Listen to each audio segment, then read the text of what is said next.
नमस्कार, मैं doctor Maharshi Rathore, oral and cosmetic dental surgeon. आज मैं आपके सामने एक नया टॉपिक लेकर आया हूँ, that is root canal treatment, जो कि बहुत ही कॉमन ट्रीटमेंट है नाउ डेज। एंड सबसे पहले रूट कैनाल ट्रीटमेंट के पहले हम जानेंगे कि एक दांत की एनाटॉमी क्या होती है। एक मॉडल के ज़रिए मैं आपको समझाना चाहूँगा। ये एक दांत का मॉडल है, बाहर से ऐसा दिखता है। अगर हम दांत के अंदर जाके देखें तो दांत की जो ऊपर वाली सतह है, इसको हम एनामल कहते हैं। That is the white part of your tooth, जो आप सफ़ेद सामने देखते हैं अपने दांतों का ऊपर का लेयर, इसको एनामल कहते हैं। सेकेंड लेयर होता है फ्रेंड्स डेंटिन।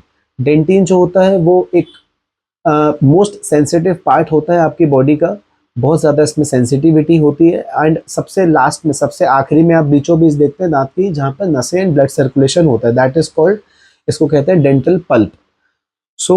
सबसे पहले हम केरीज का प्रोग्रेशन जानते हैं। रूट कैनाल ट्रीटमेंट कब कराना पड़ता है? जब दांत में सड़न होती है। इसका थर्ड स्टेज में हम रूट कैनाल ट्रीटमेंट करते हैं। बट हम जानेंगे सबसे पहले फर्स्ट स्टेज क्या होती है।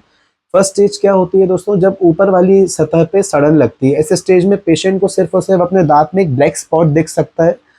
थोड़ा सा पेशेंट आता है और बोलता है, सर अब इसमें ये काला काला कीड़ा लग रहा है। ये अगर बहुत ही इनिशियल स्टेज में है फ्रेंड्स, तो इसको हम क्लीन करके इस पर फिलिंग करी जा सकती है। फिलिंग मार्केट में कई किस्म की अवेलेबल है, कोई भी फिलिंग्स करके इसको यहाँ पर ही इस स्टेज को रोक सकते हैं। बट आज की डेट में पेशेंट्स इतने लापरवाह हो रहे हैं कि इस स्टेज में पेशेंट हिट नहीं करते हैं, डेंटिस्ट को नहीं आते हैं, और ये सड़न जो है धीरे धीरे पेशेंट के अब दांत की सेकेंड लेयर में पहुंचती है, जिसको हम डेंटिन कहते हैं। सेकेंड स्टेज का अगर हम मॉडल देखते हैं, सी, अब जो फर्स्ट स्टेज का कहानी थी, अब वो अपनी सेकेंड लेयर पे जो येलो कलर का पार्ट होता है, यहाँ तक सड़न पहुंच जाती है। अब यहाँ तक जब सड़न पहुंचती है तो पेशेंट को ठंडा गर्म लगना चालू होता है। इस स्टेज में पेशेंट मार्केट में available over the counter anti hyper sensitivity जो पेस्ट अवेलेबल हैं वो यूज़ करता है। माउथ वॉशेज आते हैं सेंसिटिविटी वाले, कुछ घरेलू नुस्खे भी हैं जो यूज़ होते हैं। इससे सेंसिटिविटी में थोड़ा सा रिलीफ मिलता है पेशेंट को, और पेशेंट इसको फिर टाल देता है। अगर इस स्टेज में भी पेशेंट डेंटिस्ट के पास आ जाए, तब भी इस स्टेज में सिर्फ फिलिंग से ही काम किया जा सकता है। हम इसको क्लीन करके और सिर्फ डेंटल फिलिंग्स करके इसको ठीक कर सकते हैं।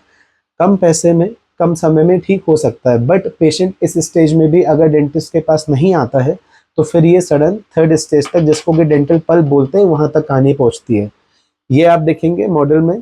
अब ये सेकेंड लेयर को भी क्रॉस करके दांत की जो बीच वाली लेयर है डेंटल पल्प, वहां तक सडन चली गई है। इस स्टेज में पेशेंट को पेन हो सकता है, बहुत पेन हो सकता है, प्लस स्वेलिंग आ सकती है। जो भी दांत होगा उसके नीचे आप बाहर साइड से भी कभी कभी स्वेलिंग देख सकते हैं। कभी कभी ये इतना वर्स हो जाता है कि पस डिस्चार्ज भी होने लगता है दांत के बाजू मसूड़ों से। इस स्टेज में हम करते हैं root canal treatment. Root canal treatment में बेसिकली हम जो ऊपर का सड़ा हुआ पार्ट होता है फ्रेंड्स, यहाँ पर हम इसको रिमूव करते हैं और यहाँ पर एक विंडो बनाते हैं ताकि हम एक एक्सेस ले सकें, दांत के बीच की नस का जो पोर्शन है वहां तक जा सके ड्रिलिंग के थ्रू। एंड इसमें हम अंदर की जो जितनी भी नस जो खराब हो जाती हैं, अंदर की नसें, उनको हम पूरा क्लीन करते हैं चेम्बर को। और कुछ root canal intra canal medicaments, canal के अंदर में डालने के लिए कुछ मेडिकामेंट्स आते हैं, वो यूज़ करते हैं। जब वो पूरा क्लीन हो जाता है, उसके बाद फिर हम आर्टिफिशियल नर्व्स को अंदर प्लेस करके ऊपर से जो हमने छेद किया होता है दांत के, उसको हम आर्टिफिशियल फिलिंग्स, जो कि मैंने आपको बताया फर्स्ट और सेकंड स्टेज में यूज़ होती है, वही फिलिंग्स को हम आखिरी में उसको, उस छेद को पैक करने के लिए यूज़ करते हैं। ये हमारा पूरा कंप्लीट ट्रीटमेंट होता है। इस ट्रीटमेंट को हम रूट कैनाल ट्रीटमेंट कहते हैं।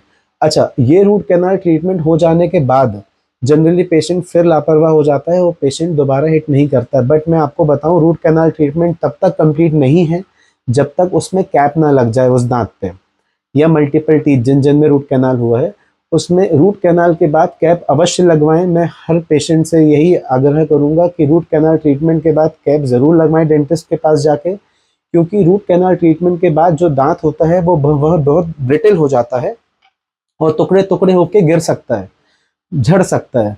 कभी हमने देखा है कि कई पेशेंट्स ने रूट कैनाल ट्रीटमेंट के बाद कैप नहीं लगवाया, कुछ हार्ड चीज़ बाइट करी और दांत फ्रैक्चर हो जाता है। इस केसेस में हमको सिर्फ और सिर्फ एक्सट्रैक्शन ही एक ऑप्शन रह जाता है, दांत निकालना पड़ता है, तो पेशेंट का समय और पैसा दोनों वेस्ट जाता है। इसलिए रूट कैनाल ट्रीटमेंट के बाद आप उस पर कैप ज़रूर लगवाएं। कैपिंग के थ्रू उसको आप लंबी उसकी लाइफ दे सकते हैं दांत को, और आप अपना ट्रीटमेंट यहाँ पर समाप्त कर सकते हैं। ये रहा हमारा आज का सेशन रूट कैनाल ट्रीटमेंट के बारे में। नेक्स्ट सेशन में फिर मैं कोई नया टॉपिक लेकर आऊँगा। तब तक के लिए दोस्तों नमस्कार।